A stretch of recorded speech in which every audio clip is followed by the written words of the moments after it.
Un 10 días después del control, Anouk ha una llamada telefónica de su doctor de casa.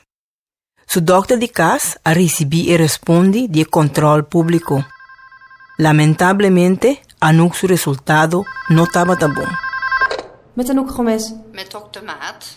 Oh, dag dokter. Mevrouw Gomez, ik heb bericht gekregen van uw mammografie, van het bevolkingsonderzoek. Er is iets gezien op de foto's. Ik wil dat graag met u bespreken. Kunt u vanmiddag rond 1:00 even langskomen? Ja, natuurlijk. Ik ben er, maar ik heb zelf nog niets gehoord. Ja, dat kan wel. U zult de brief nog wel krijgen. En verdad, el postbode ha traído una carta con el resultado cerca su vizinha también. Anouk va con su carta cerca su vizinha. Cerca su vizinha, sí, no hay nada extraño.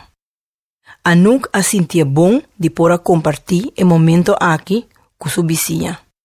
Pasó su resultado, estaba acaba, ya con su doctor de casa a contar. Ela queda hopi contento também de por abai cerca su doctor, mes hora. Anouk a llama su casa e essa aqui queda de vincas B. Su casa espanta hopi. Ik ben net gebeld door de huisdokter. Bij mij is iets gevonden. Ik ga vanmiddag naar haar toe. Jeetje. Ja, het hoeft niets ergs te zijn, maar ja, ze wilde er toch over praten. Ik ga wel met je mee. Nou, dat is lief aangeboden, maar ik heb mijn man al gebeld. Hij is onderweg naar huis. Hij gaat met me mee. Ik merk toch dat ik een beetje gespannen ben. Het voelt vervelend. Ja, ik begrijp het dan ook. Niet leuk.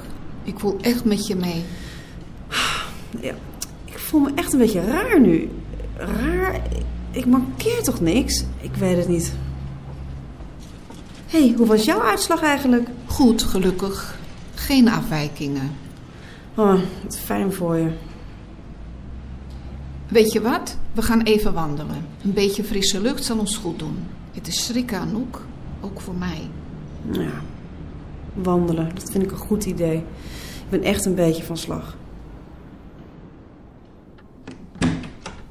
Goedemiddag. Goedemiddag. Dag, dokter. Gaat u zitten. Mevrouw Gomez, meneer Gomez. Wat een schrik, hè? Er is inderdaad een afwijking te zien op de foto. Maar u mag blij zijn dat dit bij zo'n onderzoek wordt gevonden. Overigens kan het ook nog onschuldig zijn, een kieste bijvoorbeeld. Maar dat hoort u snel.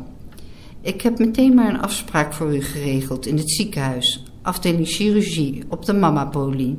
Dan wordt er nog verder onderzoek gedaan. Oh, wat fijn. Ja, wat aardig van u. Nou ja, mevrouw Gomez, het lijkt me ook beter voor u. Anders loopt u zo lang rond met een onzeker gevoel. Ja, inderdaad. Ja, ik wil ook gewoon weten wat er aan de hand is. Ze maken denk ik nog een mammografie. Nog één?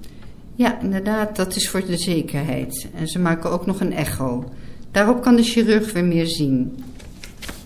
Hier is de brief voor de chirurg. Die moet u meenemen naar het ziekenhuis. Sterkte hoor, en houd me op de hoogte. Maar nogmaals, er is niet direct reden voor ongerustheid. Heeft u verder nog vragen? Nou, niet direct op dit moment. Nou.